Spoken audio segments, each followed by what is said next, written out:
can I, as very non-technical as people around the table can testify, could I build like a small MVP using this tool? So the title of this video was AI will replace the technical co-founder. And this one got 5% dislikes. So people were not happy, which is fine. Yeah, I mean, I love watching your videos, Heine, but this was a bit like watching an episode of The Office where it just, you enjoy watching it, but because it's so painful to watch.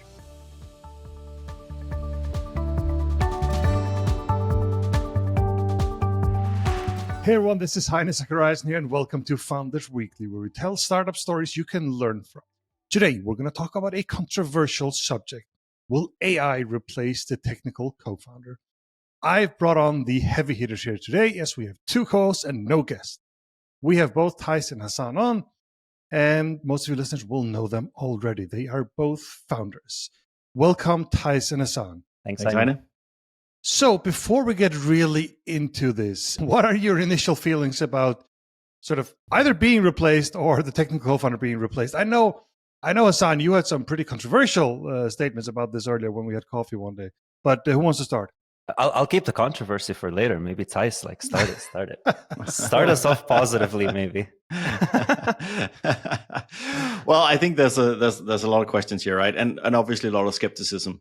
Around, can you really replace an entire person and such a cornerstone of any technical startup? This is a quite controversial topic, but I think wherever this podcast lands, I think we all need to keep in mind that AI now is as bad as it's going to get, right? It's only going to get better from now on. So wherever it is now, we can talk about that, but let's just remind ourselves that it is only going to progress from here. I agree. I think that's my biggest sentiment is wherever we're at now, it's just, we're going to be miles ahead in the future. And the other aspect is there's also so many different parts of this, right? It's not just the coding, it's the team building and the management. Is it also going to replace that part of it? Is it going to replace the entire team, like Theis said? Do we even need any form of team members? What about people that are non-technical? There's still a lot of even non-technical stuff that a technical CTO is actually in charge of. So I think there's a lot to this question. So it's going to be fun kind of dissecting it today. Let me sort of be a little bit clear, because when I said this to Hassan a few weeks ago, I said I tried this tool. I think you could replace the technical co-founder. He got really mad right away and said, I think it's going to replace the business co-founder. So that's what he said back then. He's walking backwards at this point.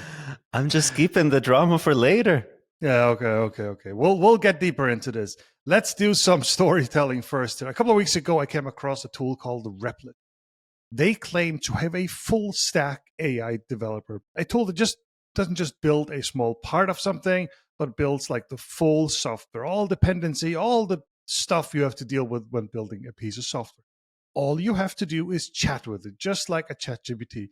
Pretty cool. So I thought, okay, can I, as very non-technical as people around the table can testify, could I build a small MVP using this tool? So if you want to know how that went, you're going to have to watch the video on Raw Startup. I will place a link, and there will be spoilers in here. But that's what we're going to talk about today, because this tool really claims that you can go all the way. So the title of this video was AI will replace the technical co-founder. And surprisingly, with the audience I have, people that started reacting a little bit to that. So there was a little bit of controversy. But let's talk about the video first. What did you guys think about the video? You can do spoilers. It's okay. Yeah, I mean, I love watching your videos, Heine, but this was a bit like watching an episode of The Office where it just, you enjoy watching it, but because it's so painful to watch. It was. I don't mind that. That's okay. It was painful. It was painful, not because of you, but because of the AI. It was a little. It was also embarrassing, I'm sure. No. I think you did a decent job of just going back and forth. I think you were very reasonable with it. The funniest part to me were the cuts. And those cuts between, what happened and what didn't happen was there was a lot of pain. Whatever we just cut through, there was so much back and forth with this AI. And that's also the truth, even in development. There will be pain before you get to the solution. But this one was 100%. Just, when it kept going back on you, oh my goodness. Yeah. That's just... Yeah, exactly. That is annoying. I mean, people even don't do that. But that was a little bit rough, I will say. So you got to watch the video. But But we did get some reaction, though. I will say that. So usually when I do a video on YouTube, I get like 0 to 1% dislikes on the video because you can click like or dislike, not public anymore. But this one got 5% dislikes. So people were not happy, which is fine. And then I want to read one specific comment here. And this guy says, CTO will not be replaced by AI. You do not understand this. AI is just an assistant. I have no respect for you anymore. You are wind in the forest. Okay, pretty harsh, huh? I don't know. I think it's poetic, Heini. You mean you're a wind in the forest? Yeah, it is. I think it is too. Exactly. Maybe it's an improvement. Unless he's talking about farts or something. But I think, you being a wind in the forest, I think it's a very poetic backlash you got there going on YouTube. Also, that viewer, the name of that viewer is just a viewer. Oh yeah. You know, that is true. I think it's interesting with the dislikes. Like if they came because people think that you took the position that they are going to be replaced by AI, like they can't have watched too much of the video, because watching the video, exactly, it's clear that we are very far from that happening, at least with this tool. Yeah. I think that's what I want to talk about first here is, do you think the video represented where we are now? We're going to talk like a lot about that in a second, but we're not quite there yet, at least, right? I don't think we're quite there yet. I also don't think the video fully represents where we're at now. As in, there are some really amazing foundational models that are coming out now. The problem is that the point of the video was, can it fully replace with someone that's like completely non-technical being able to go in? The thing is, right now, there are some much better tools than Replit that are out there that will get you, instead of like Replit getting you, maybe in your video 70% of the way, it didn't even get you 90%, I would say. The others will get you like 98% of the way. You still need that 2%, and it's extremely important because it just won't work. But there are tools that will get you there right now. Like there's some amazing stuff being built all over. Yeah. So you could say the tool that gets you 98%, they don't have the user friendliness, and then so they probably require a little bit more, and the 2%, right? Yeah, I mean, you're going to be looking at code. There isn't really like that much of initial, like immediate feedback. It's showing you things immediately, deploying things immediately. Like all of that stuff is not there. Can it be built? Probably, but also just the way these tools work and having worked with them, it's geared towards developers right now. Yeah. And I will also say, Heine, with Replit, if people don't know it, and I guess most don't, but it's it's basically a chat interface, right? You basically tell it what you want, you describe it, and then it'll build it, and then you can give it feedback also through chat. And one thing one thing is that the tool is definitely not there yet, but also in your video and this example, we should keep in mind that you have 20 plus years experience with building technical products. And I know we label you as non-technical, but watching the video, it's very clear that you have a lot of experience in how do you talk to developers? How do you give feedback? Because you could see that, like you would describe things point by point, for example. Oh, this is wrong. New point, this is wrong. You would also describe things that worked, right? This is the way I want. This is the way I want. This is the way I want. This is not. And it just leaves like simple communication a toolbox that you have in terms of how do I communicate to a developer what I want and what I don't want. It was very clear from the video that you have that toolbox. And so there are varied levels of the non-technical founder, right? Sure. And clearly this tool today requires someone who knows how to interact with the developer. And that's a huge skill to have. Yeah. Oh, thank you. I appreciate that. Yeah. Yes, I agree. There's from that point of view, let's say product managers, I have certain ways of saying things and so on. So it might be even further away from someone who has never built a software product before. Totally. One comment we got from someone else was that what worked really well for them was starting with a template. So that might be a sort of a shortcut to this. Hey, find a template or product that's close by, and then chat your way from that. That could work, right? Absolutely. That is actually the initial point of Replit. Like the whole point of Replit is I'm going to send you a Replit, which is a kind of boxed, containerized kind of thing of like this piece of code works. For example, people would say, oh, you're trying to automate a mailing list. Here's a Replit of it, right? So now you can kind of take something that works and then potentially AI and iterate your way through it to make it change to whatever you need it to do. I'd like for you to try to do actually a video on that. Can you like iterate maybe through I something? should. I think that would be very interesting. Yeah, totally. But still, it's not gonna, because we're talking technical co-founder. So you're mostly starting something from scratch, right? Like, yeah, this is the problem, Theis. Remember we talked last week about why is it so hard to find product market fit, right? It's probably because you're building something that nobody has built before, and therefore the template becomes a little bit tricky, right? Yes, and also today's concepts, like if you're building anything technical, like it is very few businesses where you can create a good business out of purely ones and zeros, right? It's not. Mhm. It's not. Most apps today or websites or services, they somehow link like very different data streams, or they interact with the real world, right? You can't, like, Uber is not just an app. It has nothing if it doesn't have drivers and riders. Same thing with Vivino. It's not anything if there's not data behind it. If there's not, like, so just building the kind of the that, not just the interface, but like even the app, it's not really the main challenge today. And the other thing with a technical co-founder is also there are so many choices to make around what stack are you using, right? What are the technologies that we choose to build this thing on? So there's a whole step there that you also need to care about, which I think also AI is quite far away from dealing with. Totally. Yeah. Okay. Yep. So we're going to dig a little bit deeper into where we are now. How close are we to replacing this? And what is the current technology? And how, can AI change how we build startups? First, let's go on a short break. We are back. So we covered the video now. Now I'd like to talk a little bit about where we are now and the final segment, where we're going into the future, because I know especially Hassan has some very ambitious goals for the future when it comes to AI. So by then we'll all be replaced, I guess, but we'll get there. So if we look at how AI helps us now, let's say they're like in building a software tool, like 3 levels. It could be like a developer tool that helps you code. It could be a tool that builds part of your application, or it could be full stack. Obviously, Replit was supposed to be full stack, but I'd love to talk through all of these 3.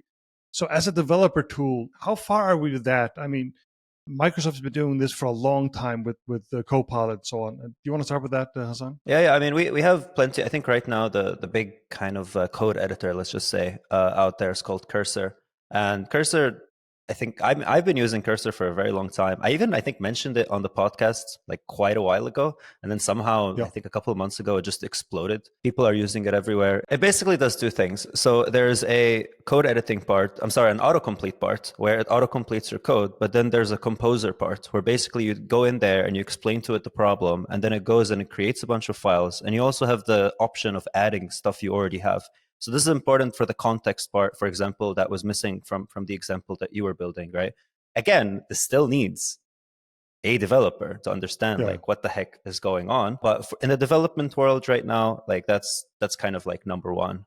But there are some other developer tools with a ton of money being poured into them right now as well.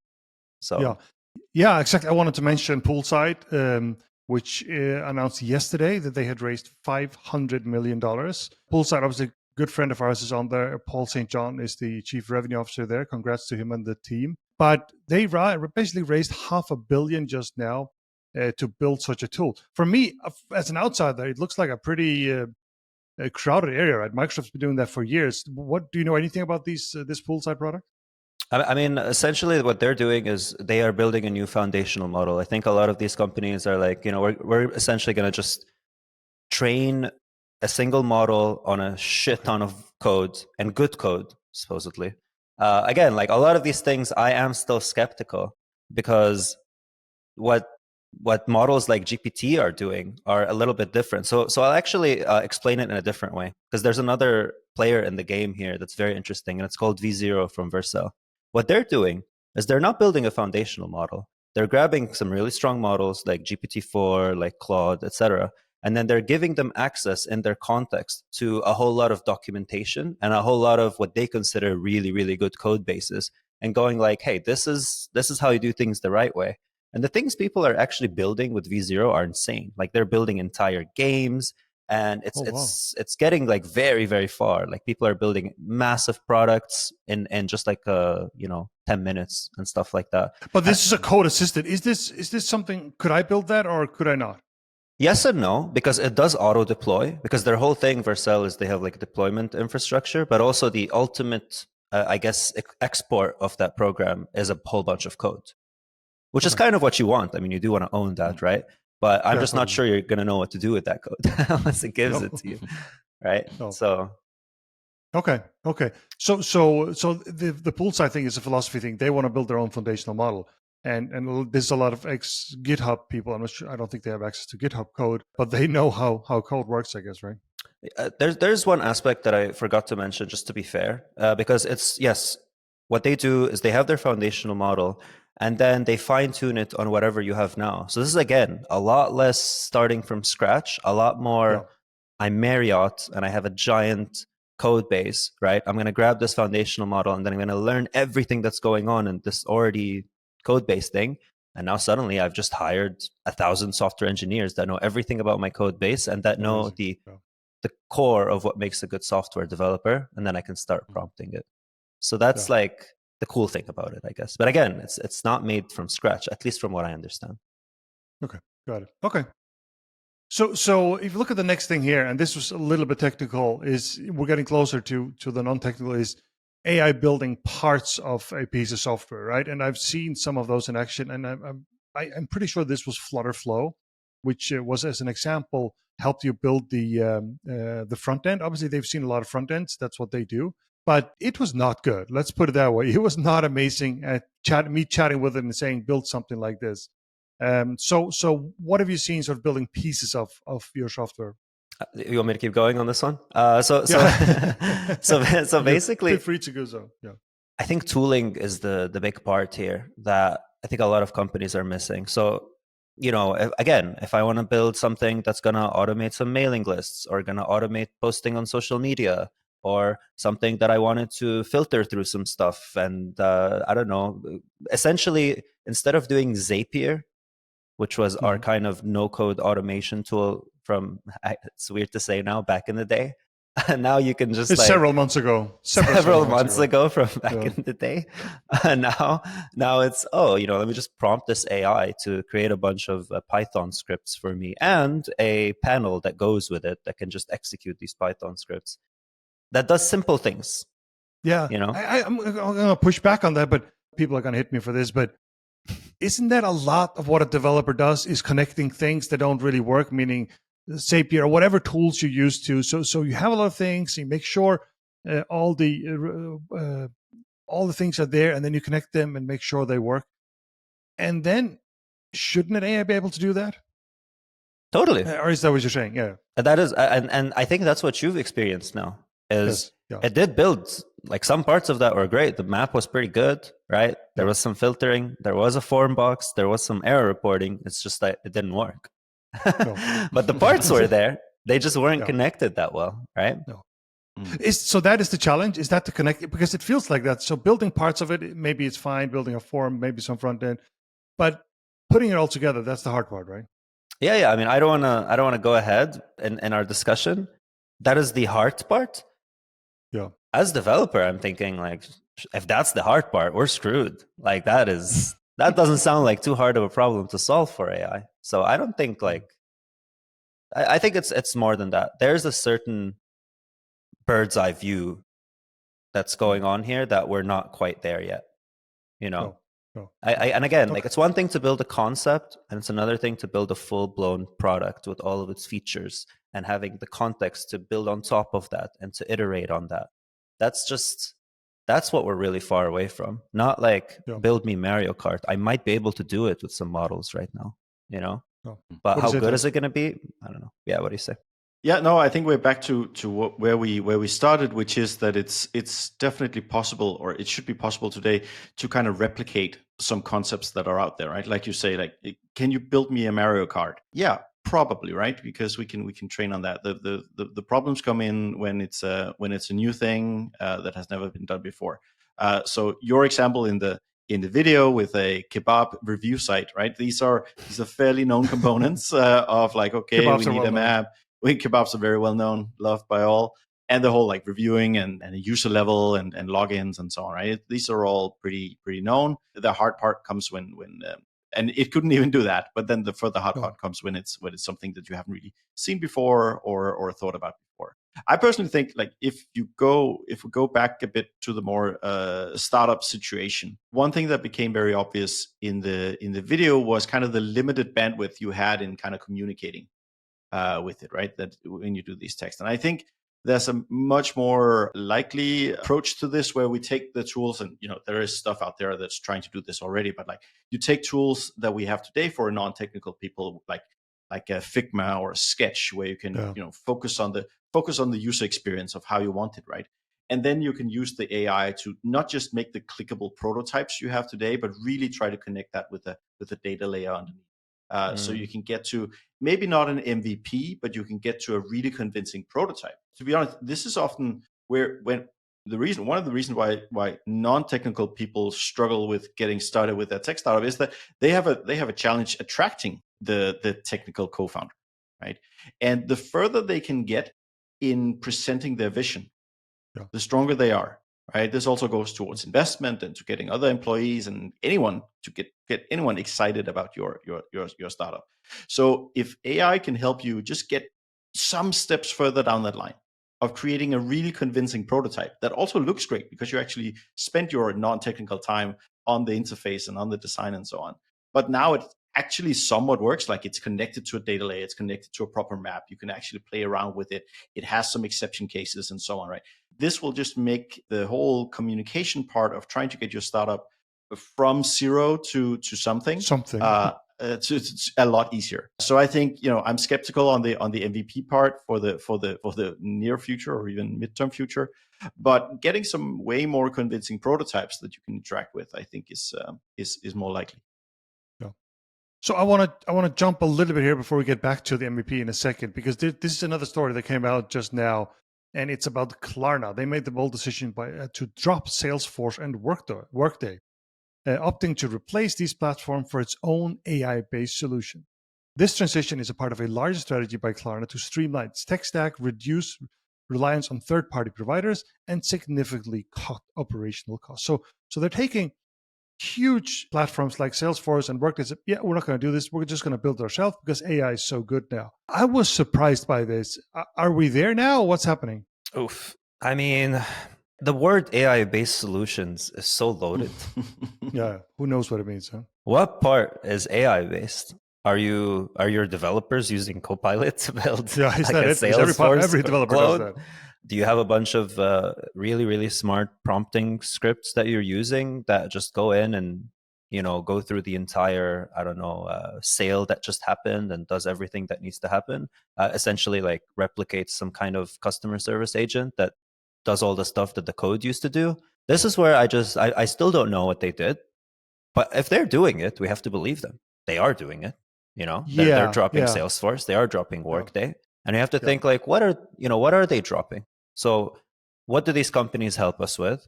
And what do I need to do to replace it? Right? What is it, Theis?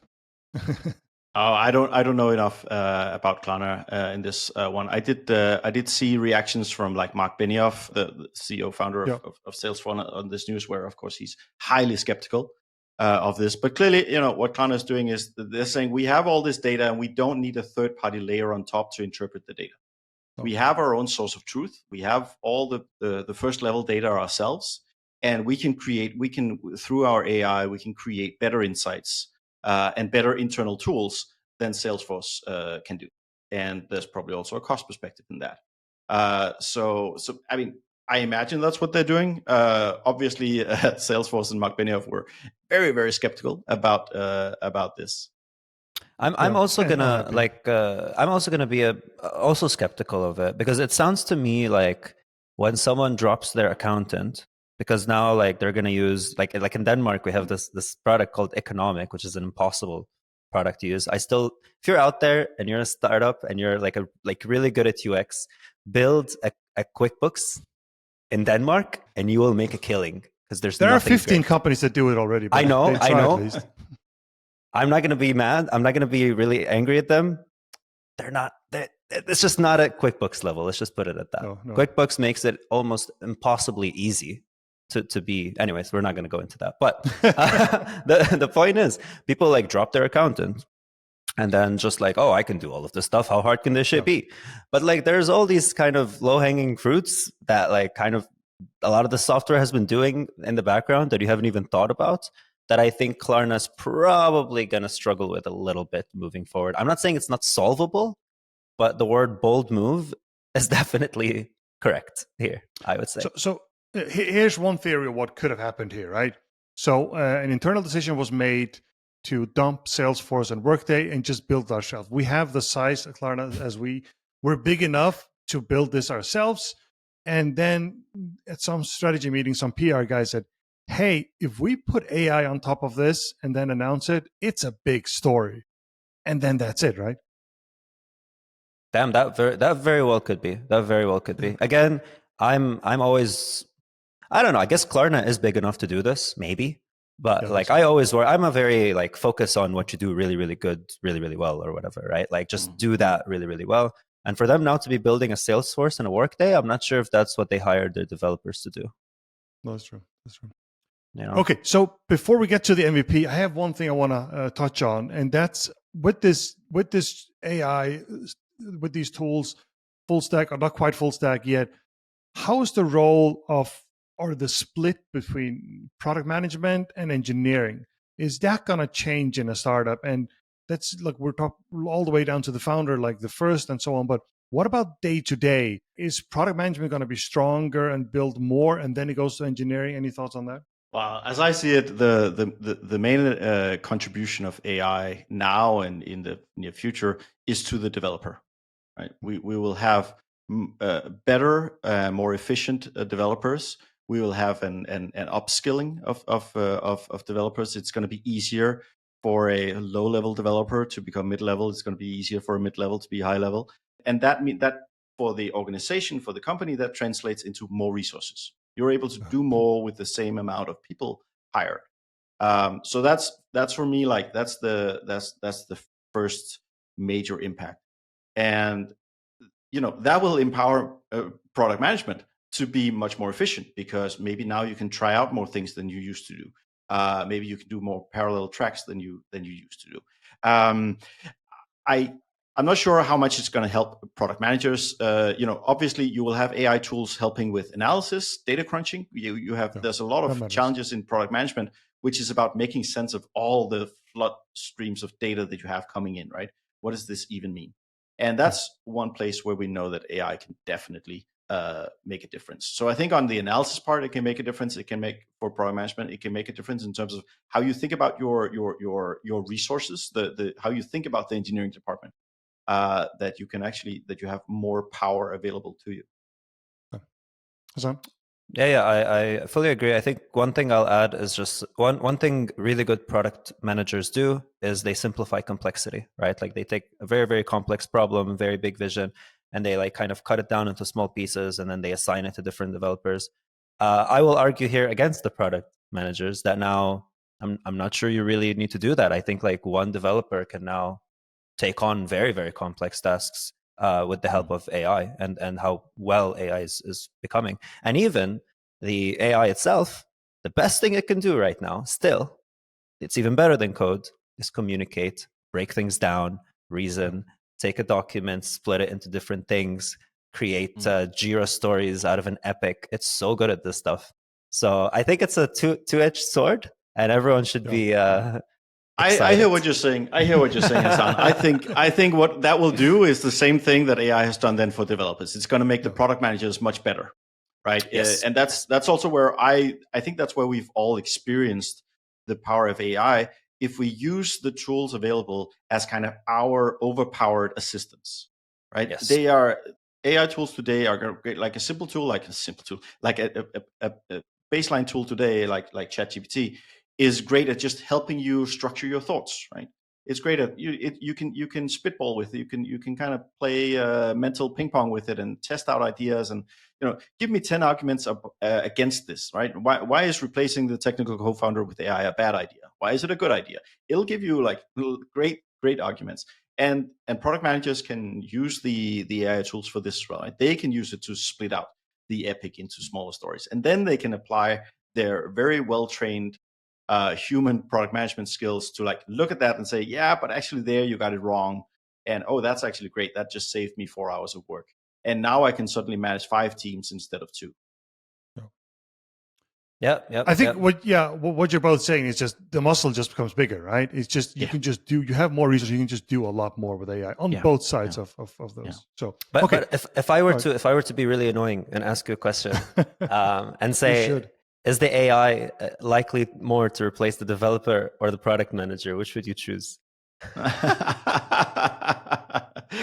I don't know. I think, again, my main analysis is that this just enables you to do more.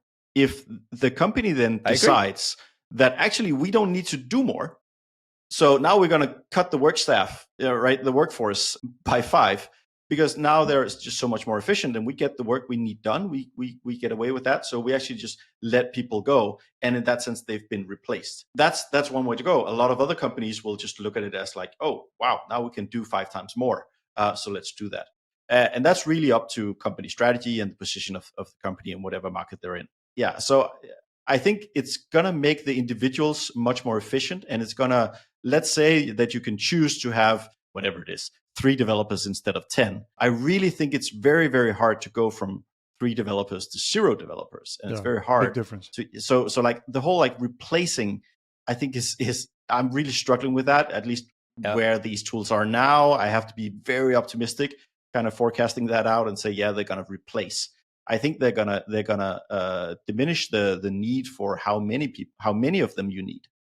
Yeah. I love that. I love that. So it's 10xing your teams and 100xing them, really. Yeah. Versus replacing. Yeah. Yes. Another way to answer that question, Hassan, is saying who does it replace? One of those two is it depends on who you are. So if you're a product manager, it will replace the engineer, just a bad engineer. If you're an engineer, it will replace the product manager, just a bad product manager, right? Yeah. So I think that's like, you could argue we're almost there. At least that's going to happen in the next few years, that if you're an engineer, you can at least get a bad product manager from AI, and the other way around. Yeah. The other way. Yeah. Mm. Okay, I want to talk about the MVP. So we've touched on it already. The theory is here: can you build an MVP if you're non-technical? I think we've sort of concluded already that it's going to be a little bit hard. Maybe we tone it down a little bit and say, could you build a decent prototype? And there are 2 ways of looking at this, right? We just said that the muscle just became much bigger, so we're raising the bar for the prototype, or raising the bar for the MVP. Mm-hmm. Or you could have a situation where you just see a lot of people calling clickable things demos, calling them prototypes, MVPs, when they're not. What are your thoughts on that? Well, I think there's a third way as well, which is just that you, let's say you're an individual founder and you have some bag of money, right? And it might be very small, and you will try to get as far as you can. Now, what AI enables you is to get way further down the road than you could before, right? So if you have this idea and you were told that actually this is going to take us 6 months to build the MVP and to put these things together, well, then maybe in a world where AI really makes the developers way more efficient, maybe you can do it with a 1-month salary instead of a 6-month salary, right? So suddenly your bag of money that you have with you, however big or small it is, just enables you to get way further down the road. And again, not necessarily by you sitting there chatting yourself with an AI coder, but by just the fact that the people you're working with are just so much more efficient. So I think that can be a major change to how startups work. And like you're probably right that then that will also raise the bar. Like it's no longer enough to just, it's not enough today to come with a pitch deck, right? You also need to have a prototype. And now, you raise the bar further and further of like, what do we expect from an early stage company that that we're looking at? Yeah. One thing I'll add to that, that I think a lot of like founders can take advantage of is testing their hypothesis. Like people never spend enough time on that. Like building an actual proof of concept, testing things. Oh, I'm trying to solve a problem. Does this problem actually exist? Do people actually want this kind of solution? So being able to build some kind of proof of concept and putting it in the hands of your potential market and going like, would you pay for this? Is this good? Yeah. I mean, how much of that is it going to allow us to do? How many iterations of that is it going to allow us to do? Maybe I can build 50 different proof of concepts and go like, oh yeah, this is the thing that passes. I wasn't able to do 100%. that No. with many developers, let alone on my own. But I think with this, you totally can. And you don't need to go that far. It doesn't even have to work. It just needs to be like... In that sense, you're raising the bar, right? Or increasing the hit ratio, right? We usually say that, hey, when you do a startup, like 18 months to build something. I mean, the question is, do we stay with the 18 months and build a much better product? Or do we say, no, now it's 6 months, guys? Yeah, exactly. I think this is my main point, right? That you can also, you can just assign you've just been given much more power, and you can put those PowerPoints on whatever bar you want, right? Do you want to make it faster? Do you want to make it better? Do you want to make more of it?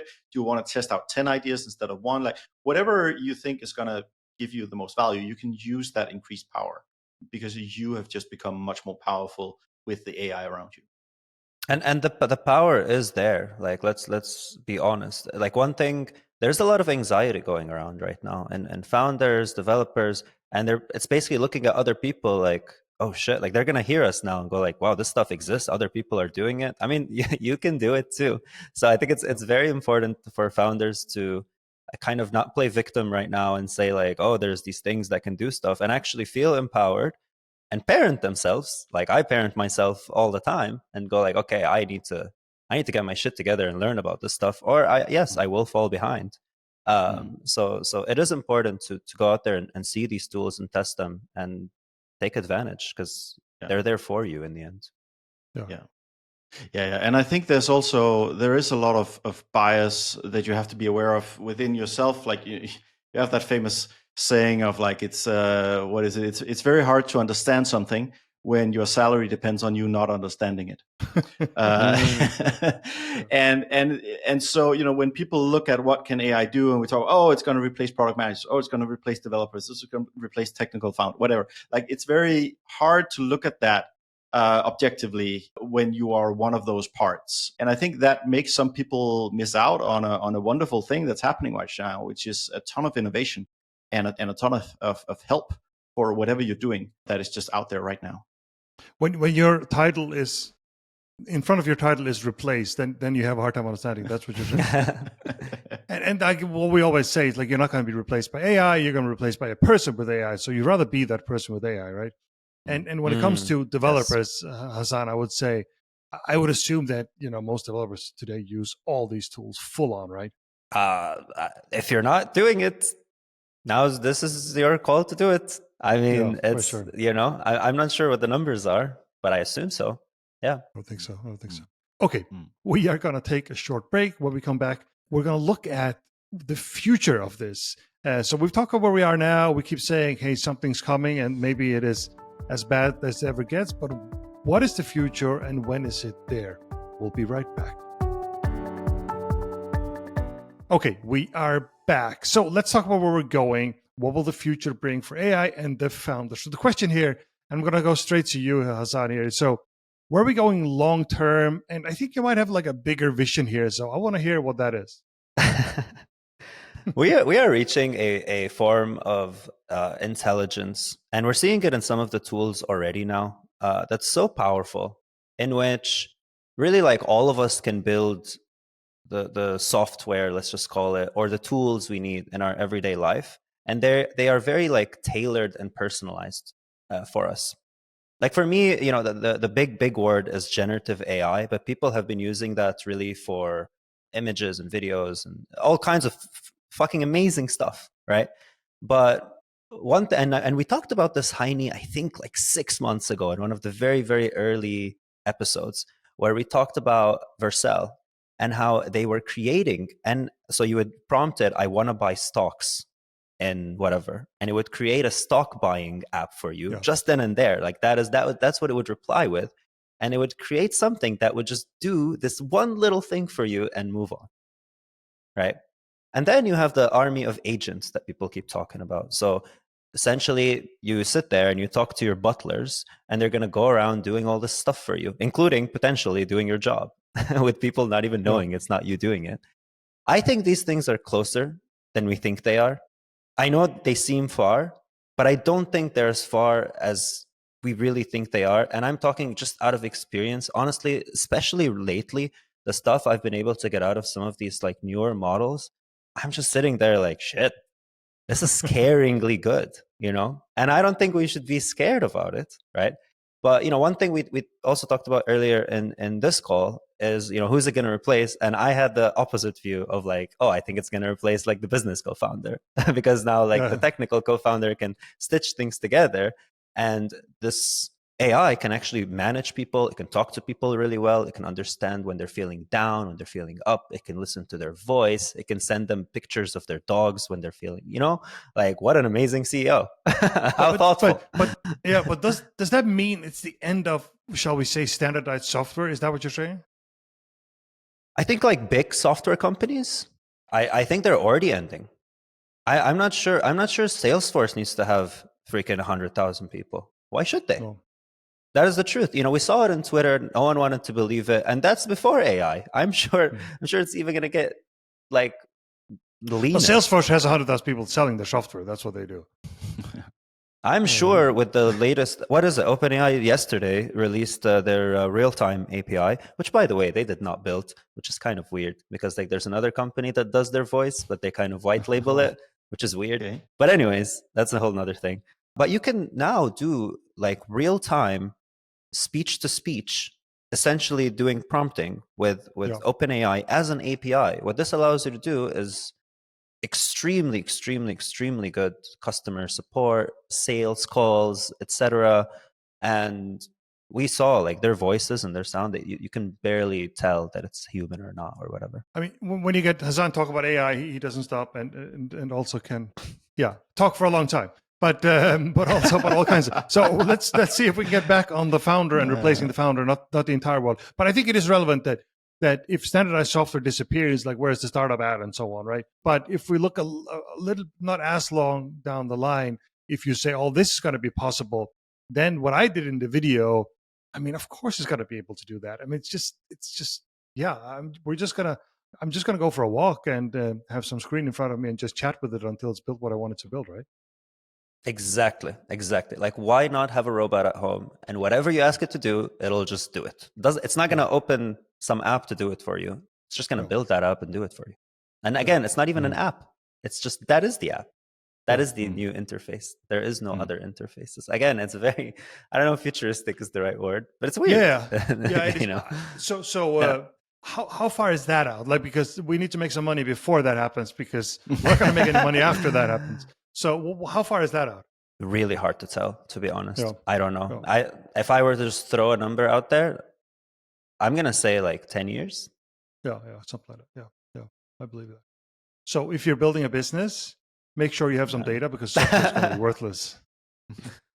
Data is definitely the game. But also, I think right now, again, is an amazing time to take advantage of AI and all of this and actually like build really great applications of it. There's still tons of ideas out there and tons of things that are going to last even probably farther than the 10 years. In 10 years is probably when it's Theis just stunned at this point.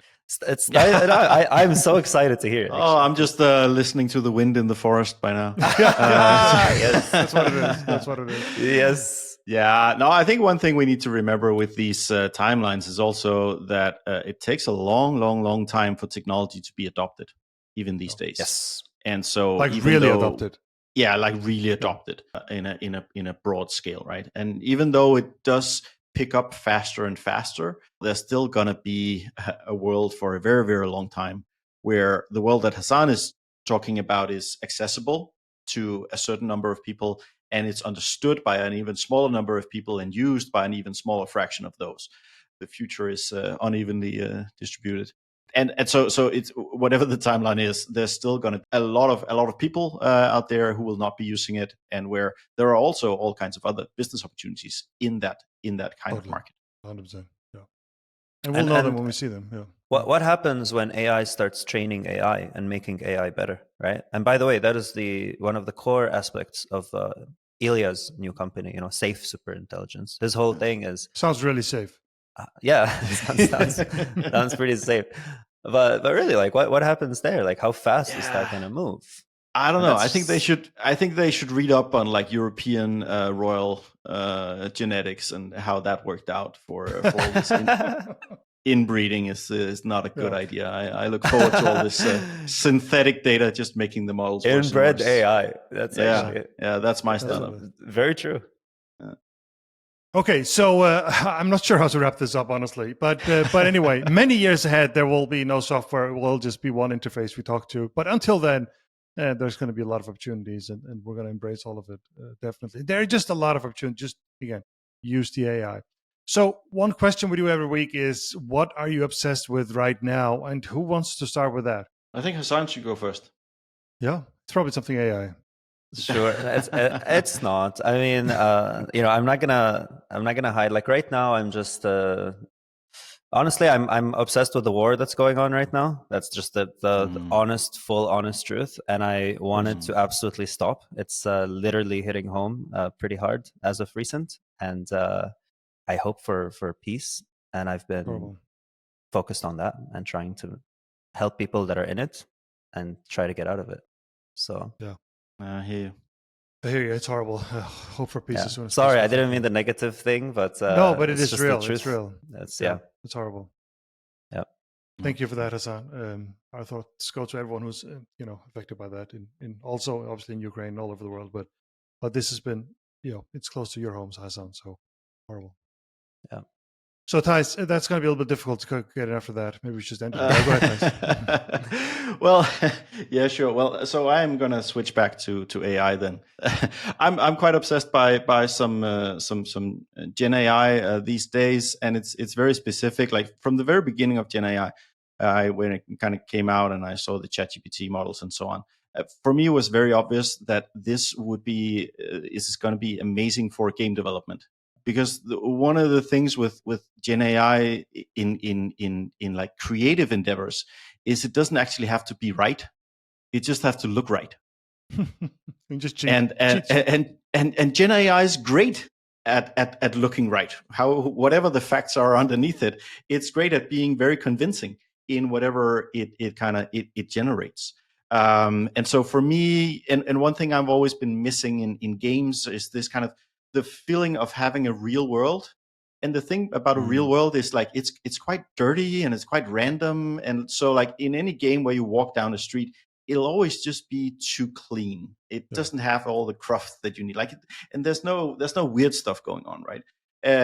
Because that's just too expensive to kind of to create. And it just seemed to me so obvious that Gen AI is going to be super amazing at doing this. And what makes me excited these days, and I'm sure you also know, Heini, because you're like me, you're also into flight simulators, is that they're going to be releasing the new version of Microsoft Flight Simulator 2024 in some weeks.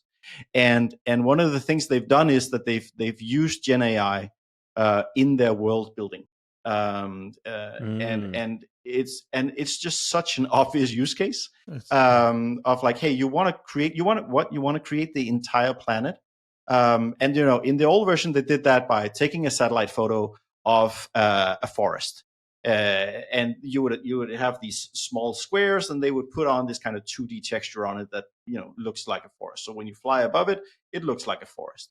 But when you got really close, it actually didn't look very convincing. Did not, no. Now they've used Gen AI to kind of say, okay, you say it's a forest? All right, let's just generate a forest with all kinds of super detailed objects. So now like the detail level is like they say it's 4,000 times higher.